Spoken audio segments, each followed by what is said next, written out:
Welcome to Mindfully with Tumise, the podcast that invites you to explore mental health with honesty, compassion, and openness. Each week, your host, Tumise Oladapokuku, shares personal stories and stories from people like you. Together, we'll confront mental health myths and build a space where imperfection isn't feared but embraced. From self-esteem struggles to relational conflicts, we're here to discuss it all, with guidance from experts and real raw stories that inspire healing. It's time to live mindfully. It's time to be compassionate with ourselves and each other. Mindfully with Tumise, new episodes every week, available wherever you listen to podcasts or at blackimages.com.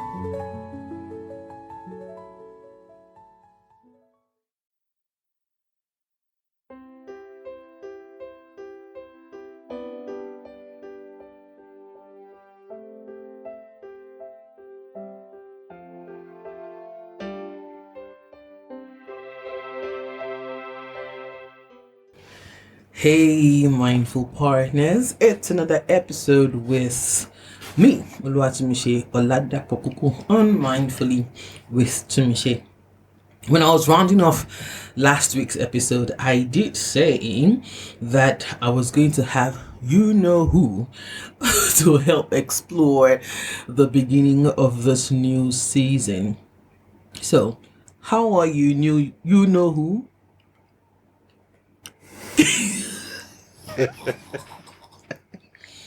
I thought I had a response for that, but no. Okay. But it's good to be back in the studio. Yeah, and not virtual. No. It's good to be back and Yeah. feeling the microphone, feeling You've my started. voice. You guys, trust me, it's going to be a very interesting and solemn conversation. But you know when Akinola is in the studio, until we start talking, is not serious. So, apologies. Like I said before we started, the streets. Is serious enough. Minds are serious too. Yeah. I agree. Anywho, so let's get this started because we promised some people on your post that we're going to have this conversation.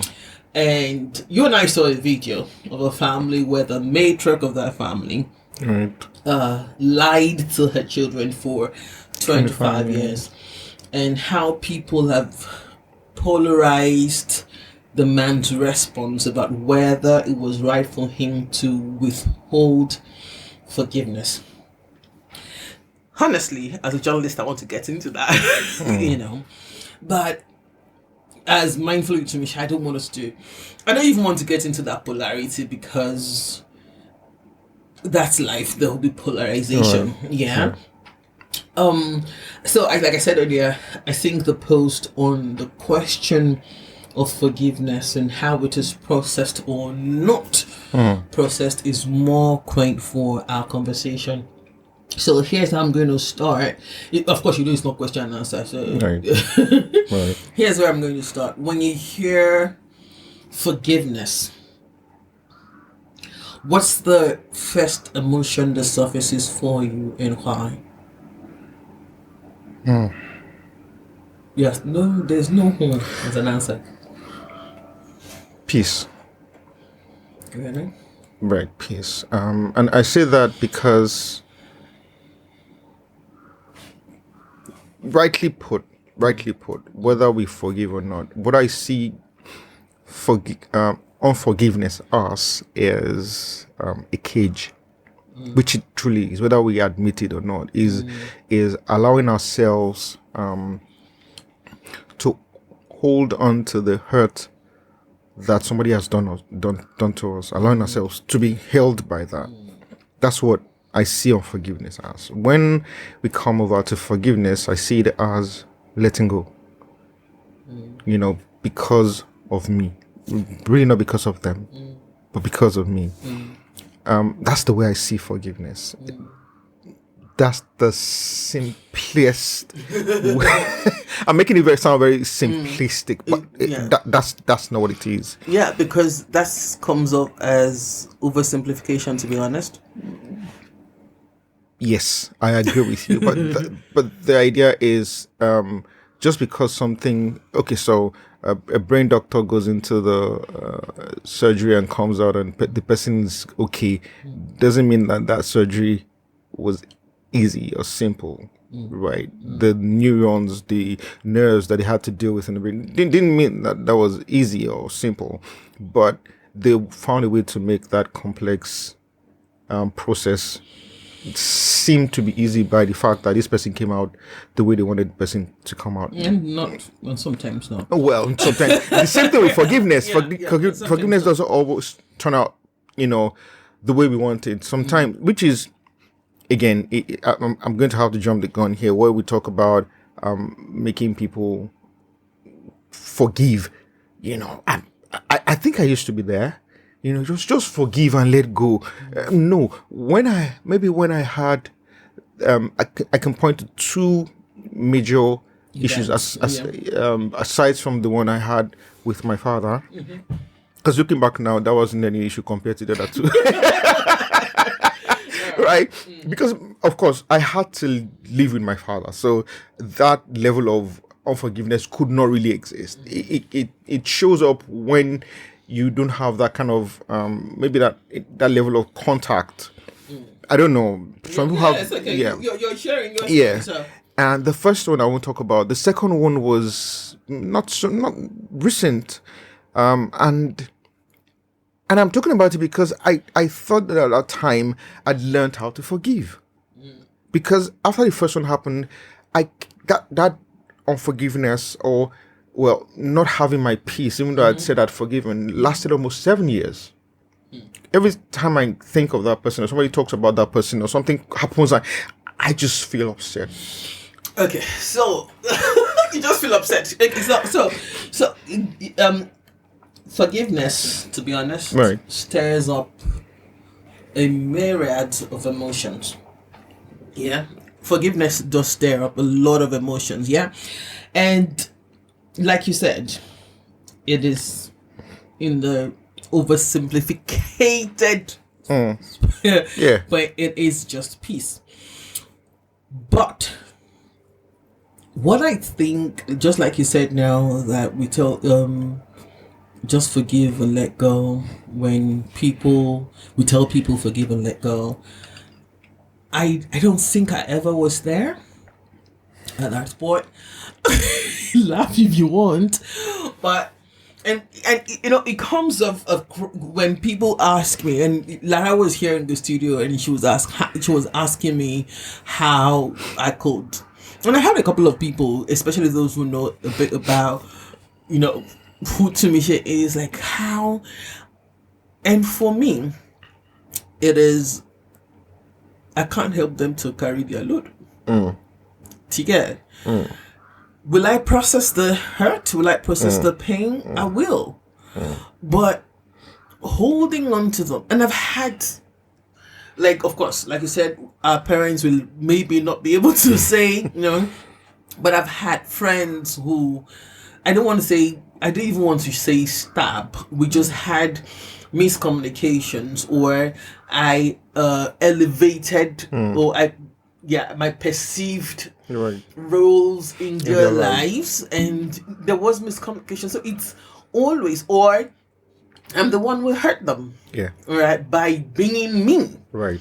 Right. So when people get to the point where, because I was listening to someone, when I was listening to that podcast, it was someone in the Middle East, very popular couple. The Middle East, they broke up, and then she had this interview, and on the interview the presenter asks if she forgives. She said, "No, I forgive nothing."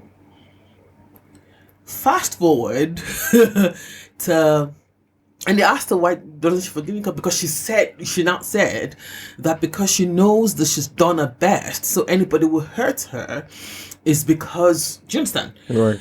And I'm listening to that, and and she is from the other faith, because we have to look at it through the lenses of faith. Religion. Yes, religion, faith. Yes, even our indigenous religion is faith. Whether and fast forward to Ramadan of that same year, or that was last year, and she's trending again.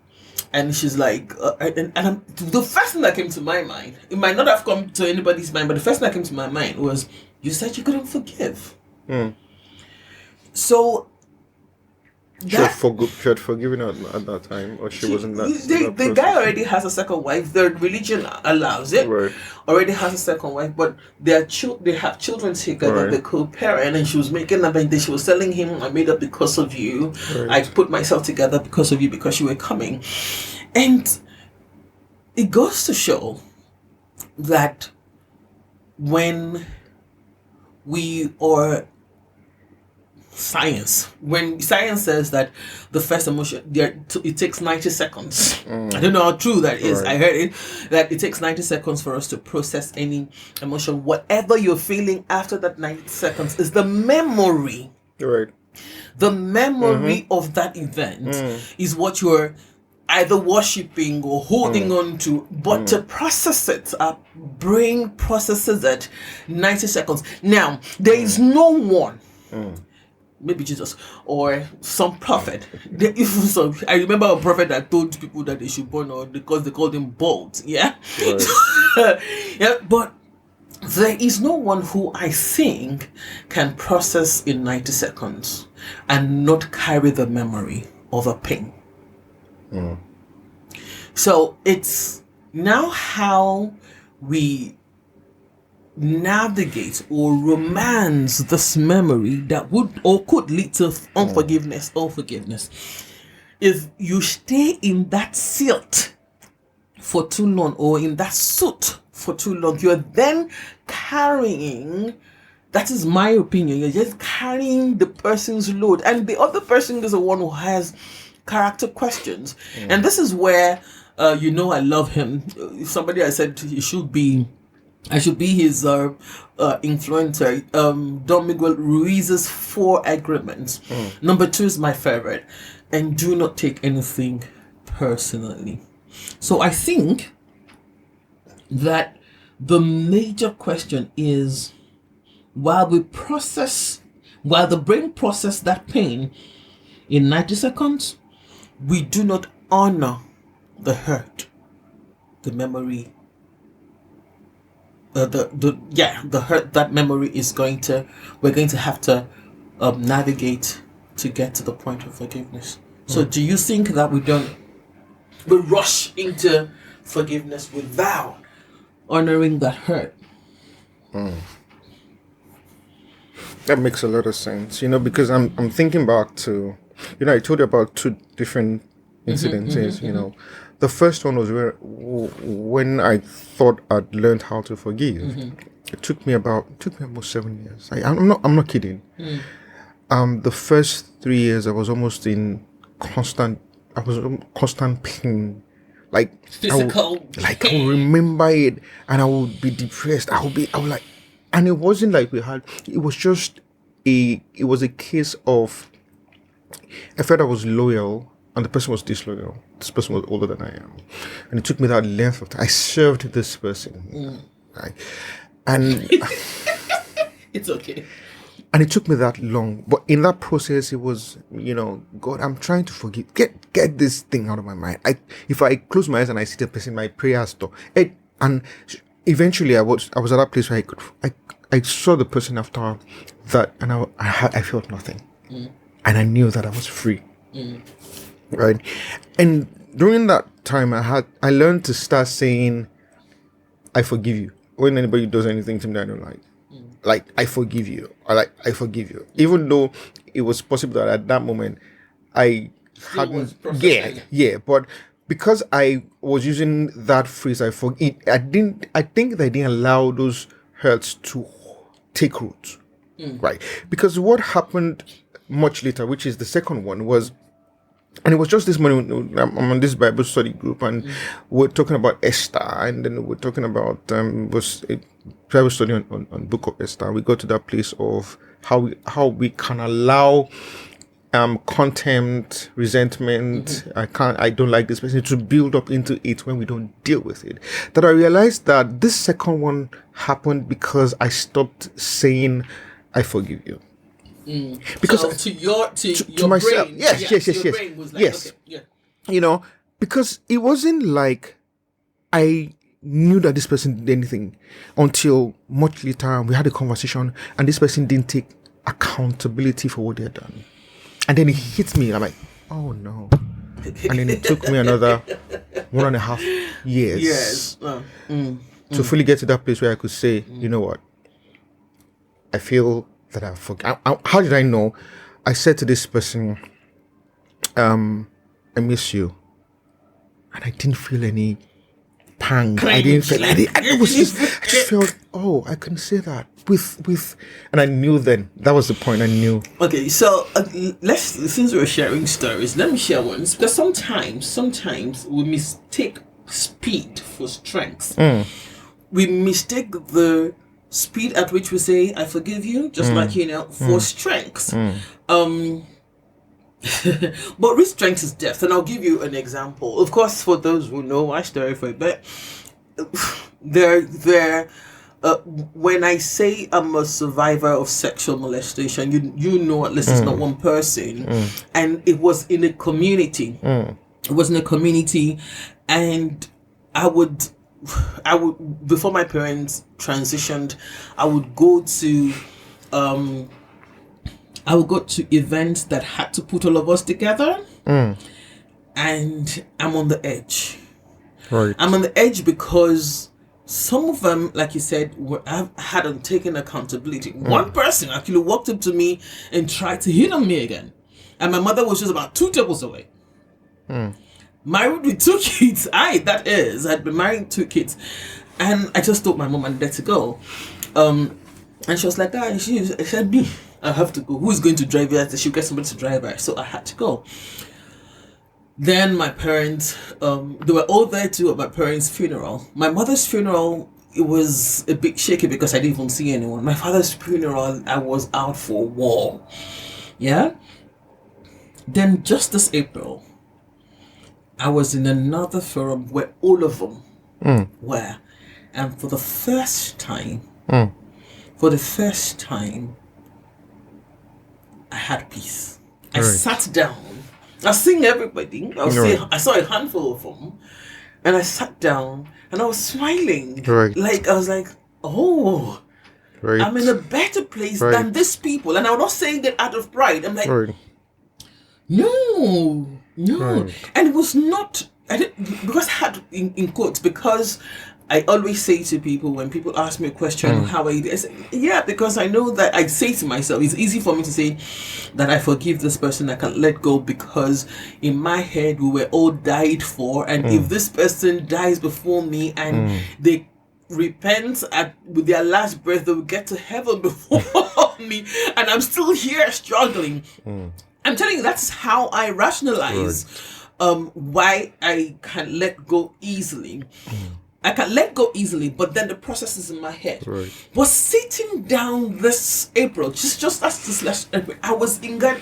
And my husband was supposed to go with me to that event, but for some reason, and you know I don't believe in coincidences. Right. For some reason, very, very mundane reason, he couldn't go. So I was the only one who went, and this particular family, very, very close to my dad, and so I don't know whether because this family was close with us, and there was no member of that family that messed up with me, whether as friends or maybe that was what gave me the peace. Right. Because I could see my friends, like I could see my friends. I'm like, oh yeah, these are my friends, and we grew up together and all of that. So it was sitting down at that event this April made me think, oh, Tumise, you're really a better person. Right. And it's there was one person that put a call through that normally I would have, because the person never, because I confronted this person, and they never, in fact, what the person said to me was, to me, she let it go now, things that we've done There's unknowingly. no acknowledgement even. Do you understand? Igbai money, just let it go. And I'm like, the hell? But they put a cut through him during that, and I'm like, oh, whatever. So I think that we get to the point. What happens is when people say, "I have forgiven you," we think the speed of that is strength, but the real strength is sitting with after I have forgiven you, Right. and dealing with your emotions. Whether you're going to use faith, whether you're going to use journaling, whether you're going to use Right. praying, and please don't go and use Shopono, because these are things. There's a point a person can hurt you, and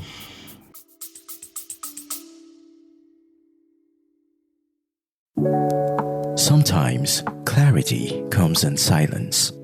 Other times it takes a gentle nudge, a conversation, a question, or a pause you didn't know you needed. That's what BHM coaching at Black Images offers. Not a fix, not a formula, but a space. One where your story is safe and your growth doesn't have to look like anyone else's. You can begin with a free discovery session. Just 30 minutes to breathe, reflect, and maybe, if you're up for it, sit with guided meditation. If life feels loud and you need support now, there's mindful coaching on the go. Short, focused check-ins that help you stay grounded when things feel shaky. For deeper shifts, there's the Journey to Being, a mindful exploration shaped by the framework from the book Living Mindfully, A Journey to Being. This isn't about perfection. It's about presence. And if you're someone who needs steady hands over time, the monthly and community plans are there, offering consistent support that grows with you. Visit blackimages.com when you're ready, not to be fixed, but to be seen.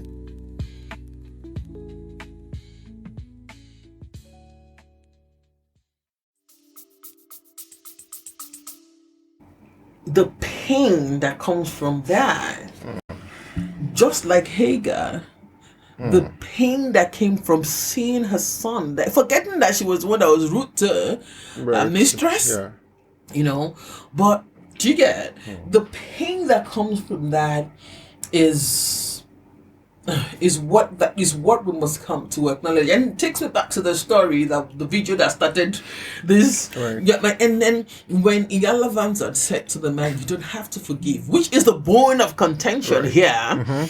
You don't have to forgive. I'm like, yeah. It's not that Iyala was telling him not to forgive. What he was saying, she was saying to him is, process it. Plus, the lady was not So I even think what was missing Yeah. was now. Yes. I don't know if that would have made sense to people that didn't saying, like. yeah. But I think if that you don't have to forgive now, it would have changed the I think it would have changed the context, because it would have meant that, you know what, sit down with what it is that you said. Think about it. Allow it to simmer. Be upset. Be angry. But put yourself in a time space to allow this not to become toxic to you. Sit down with it, think about it, but don't let it be for you, because that you don't have to forgive seems like full stop rather than comma. Do you understand? But man, there's a lot to process there. There's a lot. 25 years. Yes, three girls. That middle child was like, "Mama, you do better. You better." Because that middle child had the agency to trust her father. Imagine she didn't, and then she comes back with, "You should have fought for the girls." The heavens. I said she's against an your life. She's an evil, wicked person. Against the lie that you have. How was he supposed to defend himself? So when in that kind of situation, because I know these days. But again, we should talk. How did she get there? How would you allow resentment become contempt that you now get to the point you don't hate the so father much. So your daughters? that is and that leads me to, before this I was reading Vex King's Healing is the New High. In preparation for this conversation, and there was a story. Of course, you and I are reading too many books right now, but I don't think I've told you about Healing is the New High by Vex King.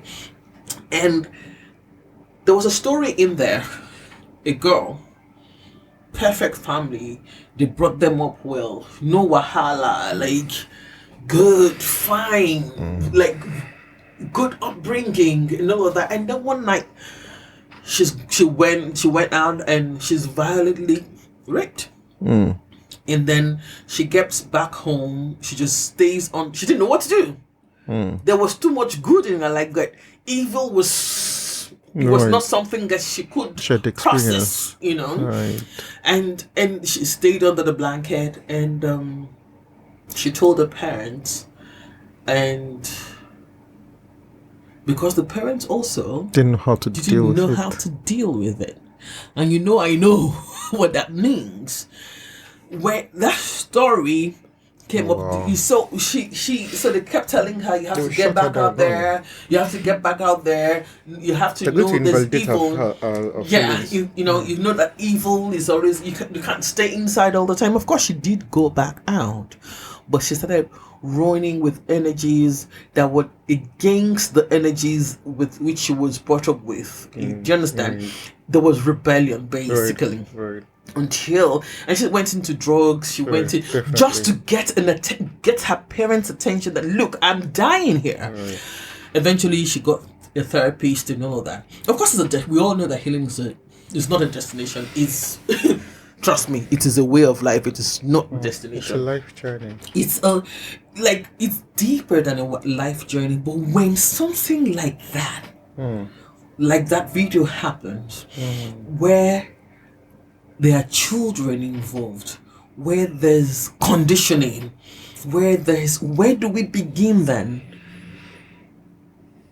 You know, I'm just thinking about the man, and again, I'm thinking about his personality. Right, I think as the laid back, quiet kind of person, and she's the choleric, very she. You know, I don't know. Some people don't like peace. No, but I think that because even just that few minutes showed how they would be in the house.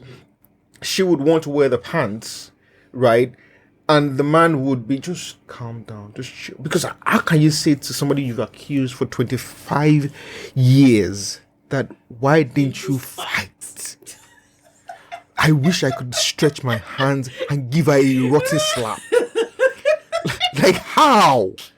Like you've been caught in the act. You've just been caught with that. They asked you 2 questions on the line detector, and you were caught. There was a court, and you're still there saying, "Why?" You know, I was stuck at that. Why didn't you fight for a while? Because up till now, I still don't know where that "why didn't you fight" come from. So let's go back to the comment on your post. Right. When I said, I think a friend of yours said it's okay to forgive. What is not okay is not to allow the person process, and I said I agree. We shouldn't godify it. And we shouldn't godify it. We shouldn't. You don't know what was going through my mind when I saw her comment. What was going through your mind? I was going to do a Glasgows. But The initial comment threw me off. Threw me off because for me, what I'd seen was not where she was coming from. She was coming from a I don't want to say Jesus can from that position, just forgive. She was coming from that first sentence sounded like just forgive. And I know what I'd seen. I didn't I didn't watch that video. No. The one that you sent to me. Okay. I knew I'd seen, and if she had started with the last sentence, As against it would have made a lot of sense. But I typed it though. I typed it. I just cancelled. I'm like, what would Jesus do? What would Jesus do? So it's imperative to say here as we continue this conversation that healing demands expression, not suppression. And I know this for a fact. You know, even if you're a non-confrontational person like me, yes, believe it or not, everybody listening, my voice sounds like a soldier zone. Nah, I'm extremely non-confrontational. Until they push you to the well. Yes, until I get to the wall. But I'd rather not, not do confront. anything. I would, and I know that because excuse Bless me, you. because of that, I would write more.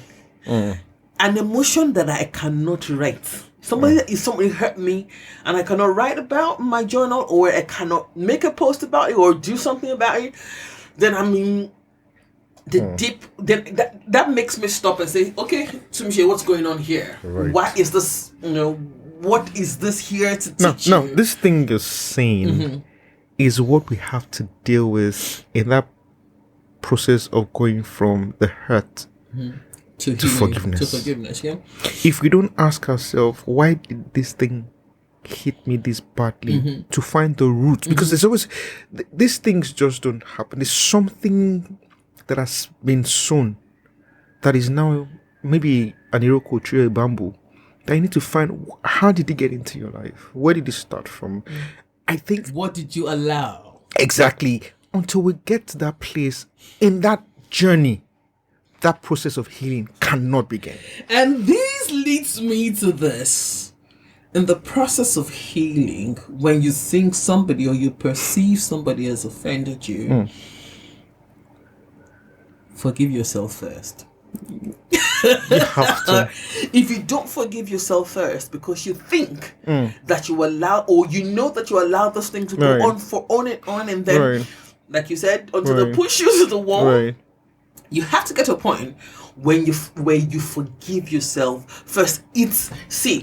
If I'm going to say what forgiveness is, it's the ultimate self-preservation to me. Because for me to say I don't even know, and I'm not trying to be spiritual about this thing, like it's too much load. Like my mom, there was something that happened towards the end of her life, and we had put a call through to someone, and I was so upset the way and then she turned to me and she said, Oluwatunmise, you have a right to be upset. But I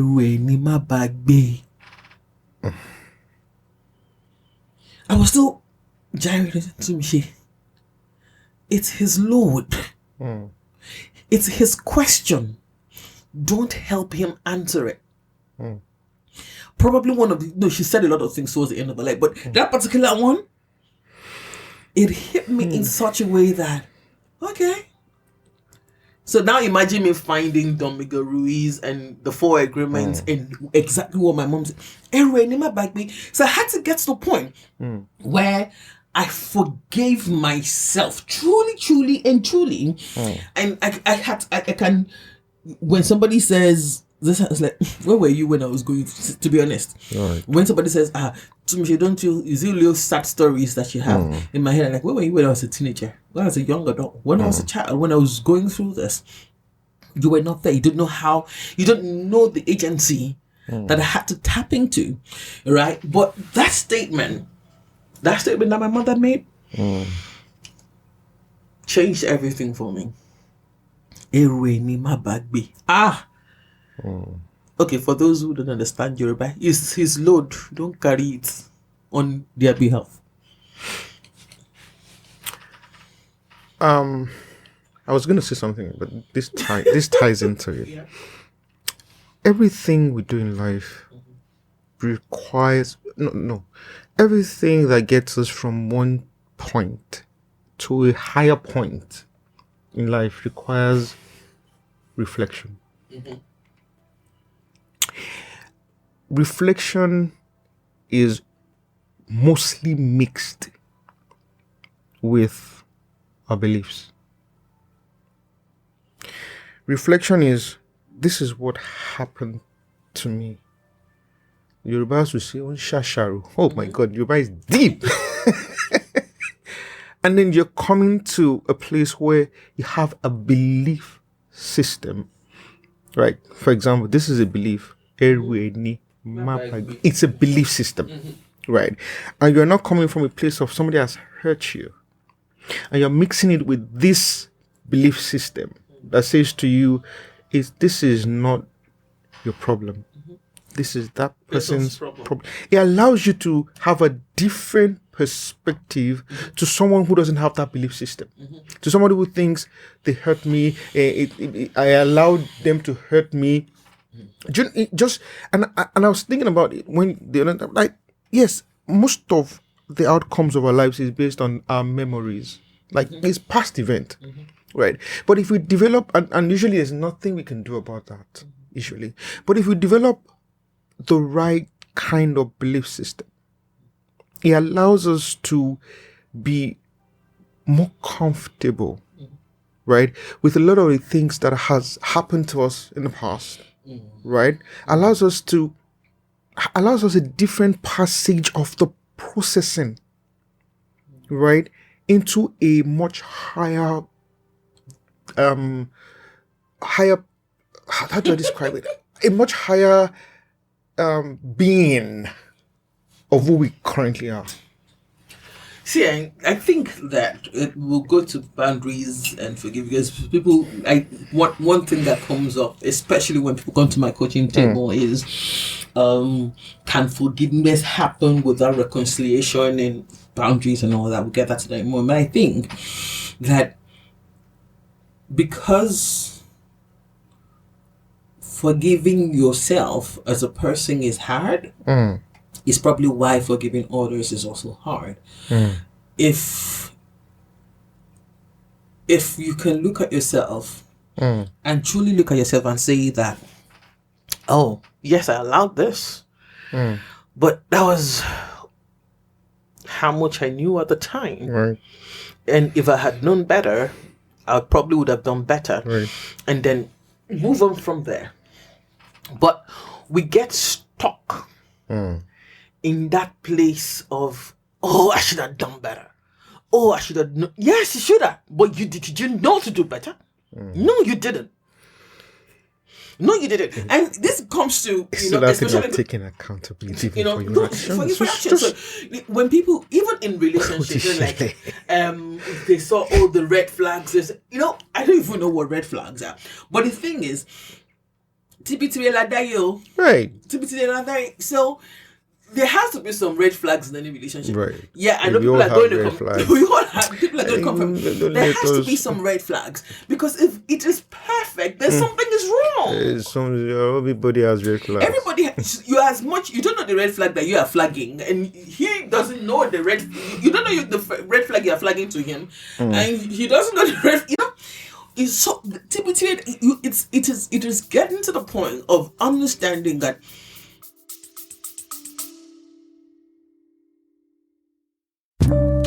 life moves fast, sometimes too fast. If you're looking to slow down and reconnect with yourself, Living Mindfully, A Journey to Being by Oluwatunmise Oladapokuku might be what you need.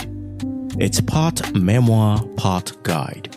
An honest, deeply personal story about navigating life's noise with intention. Oluwatunmise shares lessons from her own journey through struggle, reflection, and healing, with a voice that's equal parts vulnerable and wise. It felt like she was speaking directly to me, raw, real, and quietly powerful.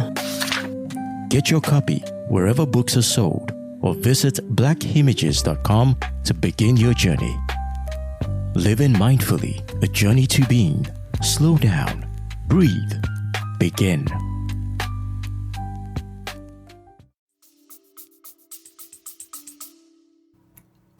How much of this person's to be can come and join my theory? how much of this person's good is going to make my bad good? How much of this person's bad is going to make his good? Good. Do you understand? So these are the questions that I don't even want to go there. So do you think we can forgive and still maintain boundaries?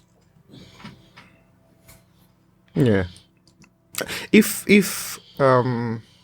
fact you said forgiveness cannot happen without reconciliation.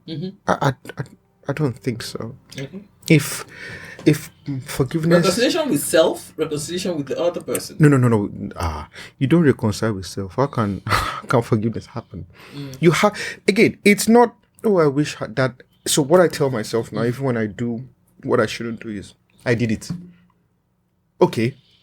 So what's going to happen? Are you going to die? I did it. I did it. I said to myself, I'm like, oh, I did that. Okay, we move on. I'm not going to take the lesson and just move. And that's part of. It doesn't mean that I'm being responsible, because it doesn't mean that I won't do it again. But it just means that particular time, I'm not going to kill myself. I won't kill myself. I'm going to take the lessons, begin to look for how to improve, get better at it. So when you say, yes, I believe that we can forgive and creep. In fact, if there's, I was telling my mom recently, I'm like, and she knows everybody, she just complain. I say, I don't know. That's my own is, I don't know. Everybody's fine, oh. Everybody will be fine, oh. I can't come. Come here, oh. Why? Because I moved, and the funny thing is that I'm very comfortable there now. I used to be that kind of person that I used to worry a lot about people. Why people like this? Why people that you trust, people that you expect to be there for you. Now I'm very comfortable with you not being there. No, the level of peace that I have achieved, I've attained by just not having that expectation of you. Oh, you see, this expectation. Maybe I was saying it in one episode. No. But we should have. You would have it. See, that's an expectation. I will have an expectation of you. It will just not be like, if I'm in friendship with you, I expect that it's reciprocated. Oh no. You can't be my friend. What kind of friendship is that there are no levels of expectation? No, Koni Gani. Let's not even go there. Oh my goodness. Let me go back to forgiveness. So we can, because again, like I said, peace is like uncaging yourself. Like forgiveness is like uncaging yourself. So what you can do is, rather than have the cage around you, you just have boundaries with whoever that is. I'm okay, we're good. Oh, hello, hi, but let it be. We're actually fine. I hope we're fine. Okay. No. But there's a level of availability that will not that's be how it is. That's it. And there's space. And that's good. There's the whole race. We should be comfortable. See, we should be comfortable with the fact that people that used to be in our inner space are no longer even in the outer court. We should be. What manner of boundaries is this? But that's the truth. I don't believe that I'm in all the inner courts of people. Oh, definitely. That I used to be. Definitely. Yeah. So why should I be upset that why should anybody be upset with me that they used to be close to me, they're no longer close to me? Yeah. Problem thing. At least we're on the same page with that. Oh my goodness. So this is how I'm going to, before I do the call to action, what will be your not final words, I'm so Yoruba, but your not last words either. But how would you tie this up? Yeah. How would you tie this conversation up? Oh God, I'm so Yoruba. Yeah. So when Tumishe said we should do this thing in forgiveness, and like I still said to her when I got into the studio, they're just topics that we touch, but we can't finish. Deep. If we continue talking, we're going to get to because an hour. Yeah. Because you think that you understand forgiveness until you see somebody who understands forgiveness. Somebody who.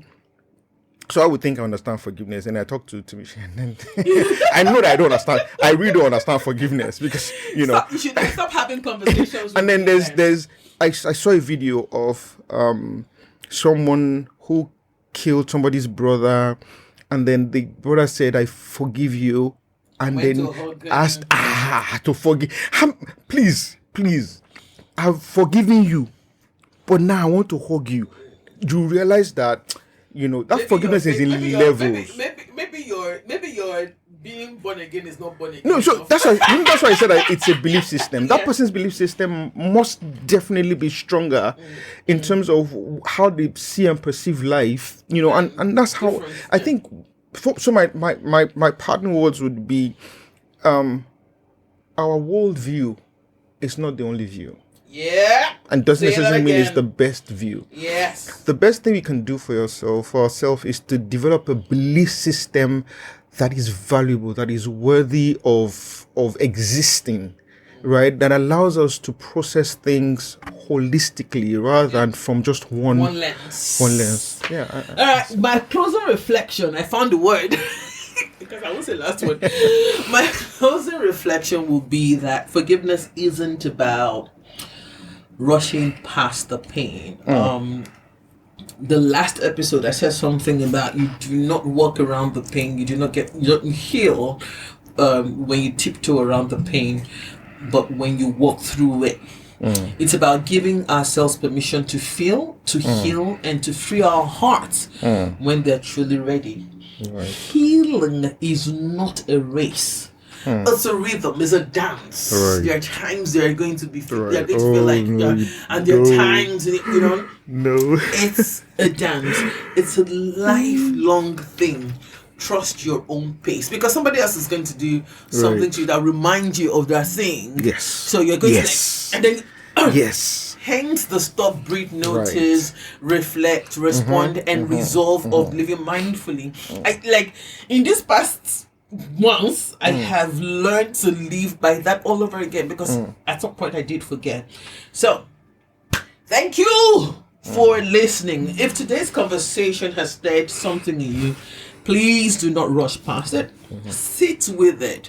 And if it feels right, share this episode with someone you love, someone who might need a reminder that healing is a journey they don't have to walk alone. Yeah? Yes. Love yourself, love your neighbor, love your country. Above all of this, love God. He is the essence of your being. Follow us on all socials. I am Oluwatunmise Oladapo Kuku, and you know who is? Hola. Until next week.